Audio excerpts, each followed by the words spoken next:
We're about to learn a method that, other than factoring, is the easiest way to solve a quadratic equation. Remember, a quadratic has an x squared in it somewhere. And so some of the early methods, if you have a simple one, you can factor it, do the zero product property. That's always what I check first. But even though completing the square can sometimes be pretty easy, this is what people go to. It's called the quadratic formula. And I know it's a mess here, but it is typically required that you memorize this, and with good reason. The question is where it comes from. It actually is someone completed the square and solved for x by completing the square. So it's actually based on the same idea that we did. But what they found, and I know this looks crazy, but if they completed the square generically, this is what always came out to be. And then solved for x. So they found this is always the case. And so, instead of trying all the craziness with completing the square, if you memorize this formula, you can jump right to it and just start plugging and chugging. So, there's a ton of these slides. They're all basically the same. I don't know if I'll skip some of them because it's all kind of repetitive. We're just plugging into a formula. But the idea here is that a is the term in front of the x squared, b is the term in front of the x, and c is the term at the end. So the constant. So we're just going to plug in. So the formula is negative b. Okay, well b is 9, so negative 9 plus or minus the square root of b squared. Okay, well that's 9 squared minus 4, it's always 4, times a, which is 2, c is negative 5, all over 2a. And I know that sounds terrible to memorize, but you get used to it. You do so many of these, it's pretty easy.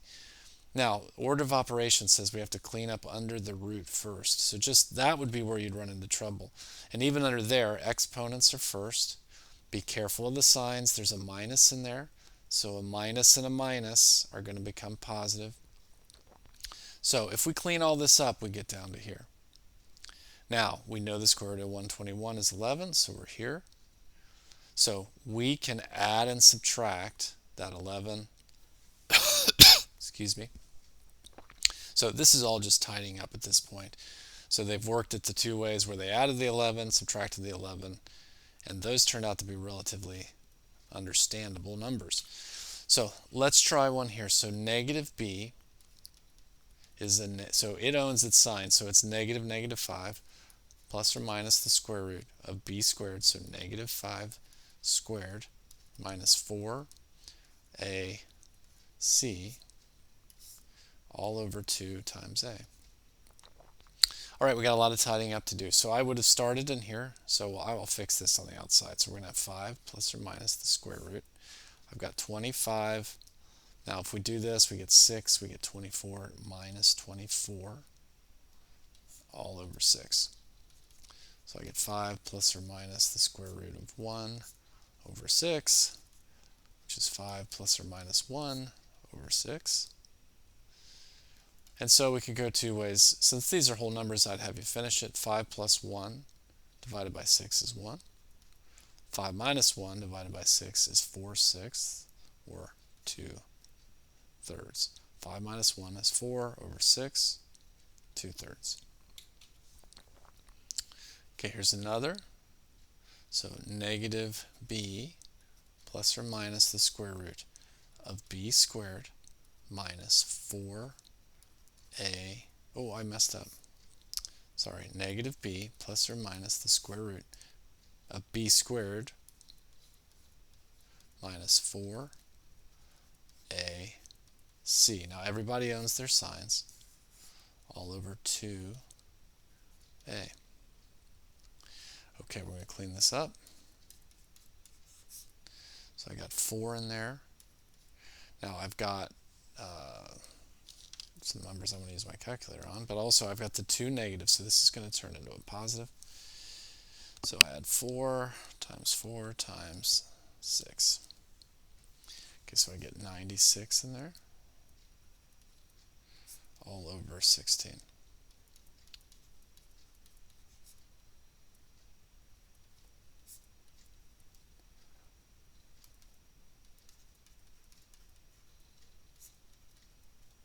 Okay, negative 2 plus or minus 10 over 16. So I'm going to get 8 over 16 or, so I'm going to get negative 12 over 16. And I can simplify those. I'm going to get 1/2 or negative 3/4. Okay, I don't know if there's anything different about this. Same thing, plugging and chugging here. I don't notice anything different there.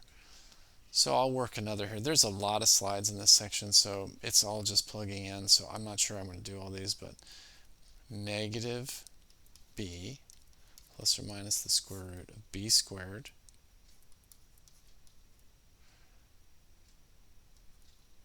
minus 4. So I guess maybe this is why. In front of the a that doesn't show anything, there's a 1, and so my c is negative 15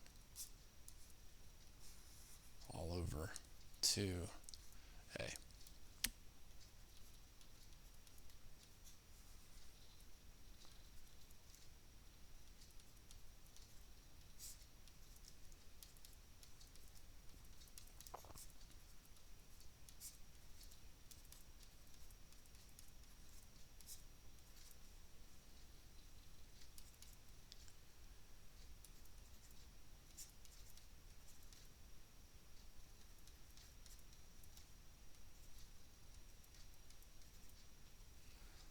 Okay, so just a lot of crunching, and I get down to 6 or negative 2.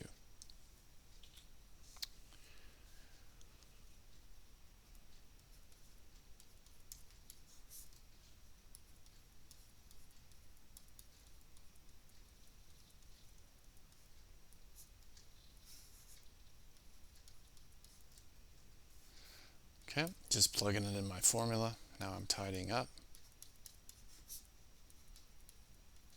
If someone misses it, it's that they struggle with the signs here. I believe that'd be 96, wouldn't it? So if you've got a double negative in there, that's what you got to watch out for. So there's nothing particularly special about this one.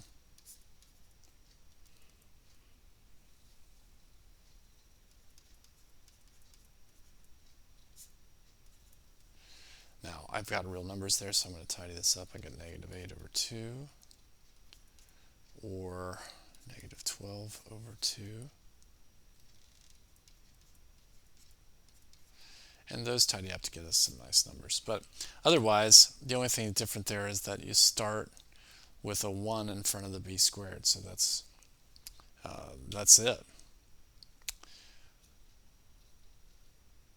Okay, now we're getting in some here where this often happens where you try to work underneath that root and it doesn't tidy up, and you're going to get a root is left in the final answer. That's very common when you do these, and so let's try a couple of those.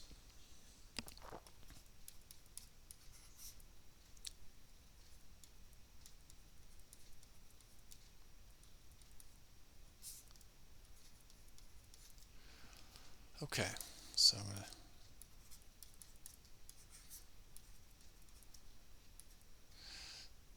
I got 10, I'm getting minus 40 under there.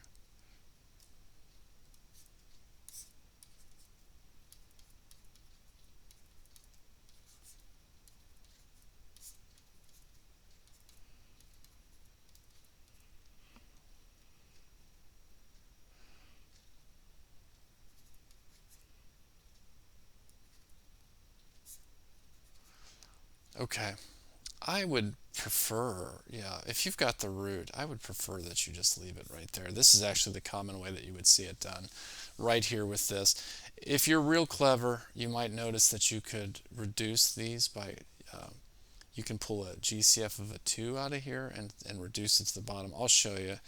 You can reduce this to that, but I would take either, and it would be good if you can see this. You can pull a GCF of 2 at the top. It factors, reduces with the 2 out of the 4, and you could get that. But I wouldn't require that. Okay, so we've got negative b plus or minus the square root b squared minus 4. Oh, hold on, I screwed up again. Yeah, that's the trouble. You got to make sure negative b, make sure you don't pick the wrong thing, b squared, I picked a instead, b squared minus 4ac all over 2a. Okay, so 11 plus or minus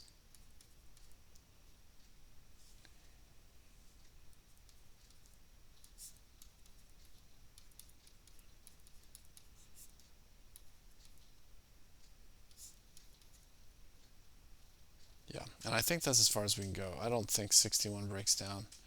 I could be wrong about that, but so I think there we go.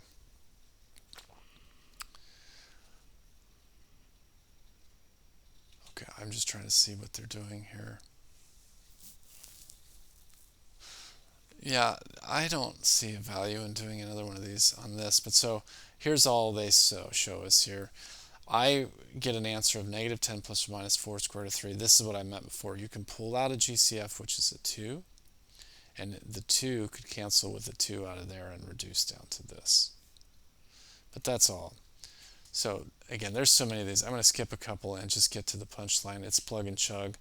Let's see. Okay, so now this is a common thing that will happen. So I crunch my formula down, I get all the way down to here, and I get a negative underneath that radical. Now, what this means, there are no real solutions because we can't have a negative square root. And I don't think our book, looking at what's ahead, I don't think our book is going to tackle this. But this is an acceptable answer that involves something called imaginary numbers or complex numbers. So I will leave that topic to a harder course. You'll see that coming in the next level. Algebra 2 would probably see this, maybe an advanced Algebra 1 course. But we're going to follow the book here at this point. We're going to say this is no solution, but don't just disregard it. I would want to see this. And I don't know if I'll talk about those. I don't think I'm going to, but now I'll work a couple. It's the same thing. We're just going to get a negative under there. And I don't want you to disregard that. For now, you can see that there are no real solutions. What you're going to say is you're going to get, so we're going to get complex solutions or imaginary solutions. But so let's just plug it again. Negative b plus or minus the square root of b squared minus 4ac all over 2a.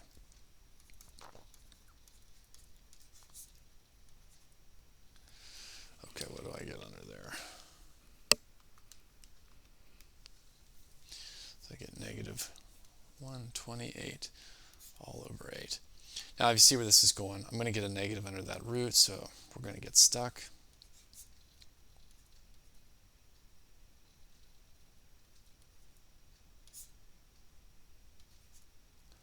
Okay, so we get that negative underneath there. So we're stuck. We can't go any farther. So theoretically, we call this no solution. What happens is there are no real solutions. There are no real answers for this, but there are imaginary ones, which again is forthcoming. Hold on. Let me see what we got here. I just keep plugging and chugging all of these. Yeah, there's a lot left. I'm going to jump ahead here to this one because that's just going to be a repeat. Now, what's happened here is that we are not set up to even use the quadratic. We've got to get it set up appropriately. So we're going to just tidy up. We're going to set this up so we've got this. All we did is FOIL or distribute this and tidy up. Now remember with the quadratic, we want it to be equal to 0. So we need that, and I don't think I mentioned that. So it needs to be equal to 0. And now we're ready to use the quadratic. We plug it in, we get the same kind of stuff. So let me work one here. The only difference is we're not quite prepared for the quadratic yet. But if we just distribute and tidy up, we're ready. So I'll do this one. B squared minus 4a, oops, should be a negative there, all over 2a.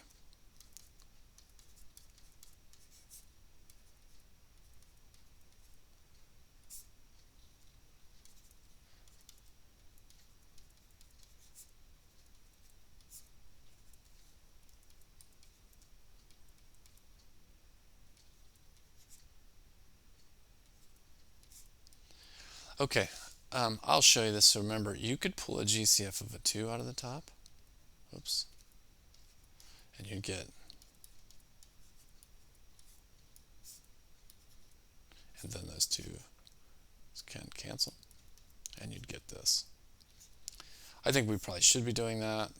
I don't usually count off. I would probably just give you credit for that, but it can be done.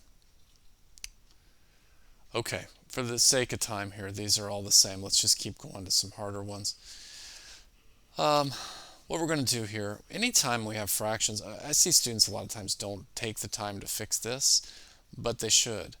So if I have these fractions here, I can do our trick where I'm going to multiply everything by their LCD, which is 6. Every term is going to get multiplied by 6, and what that's going to allow me to do is clean out all the fractions. Now, when I do that, I now have something. It's still not going to be easy, but we're not dealing with fractions.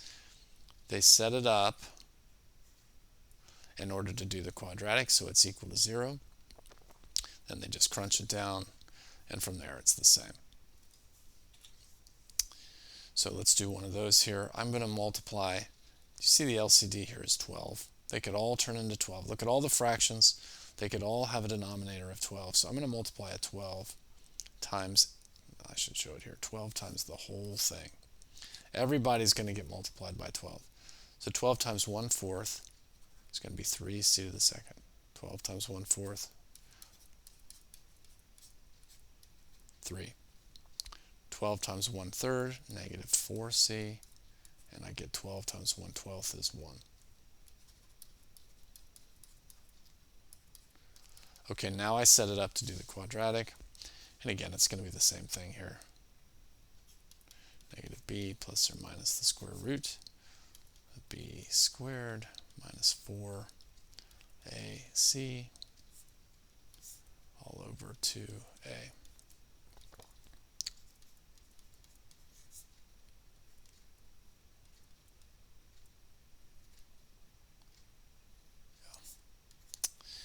Okay, just a whole lot of crunching.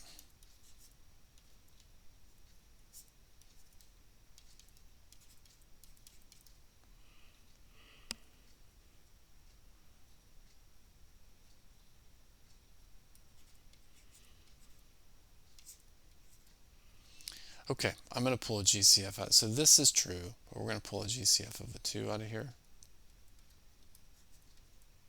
And I'm going to show you that 6 is really 2 times 3. So now that they're factored, you can cancel down. And your final answer is going to be 2 plus or minus the square root of 7 all over 3.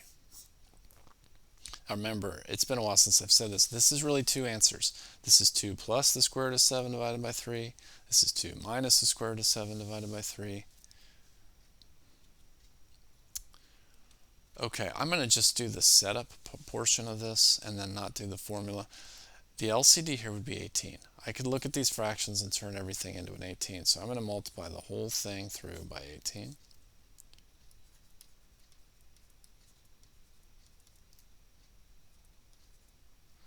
Okay, so I've run it through there. Now let's prepare for the quadratic by sending that 9 to the other side. It's got to equal 0.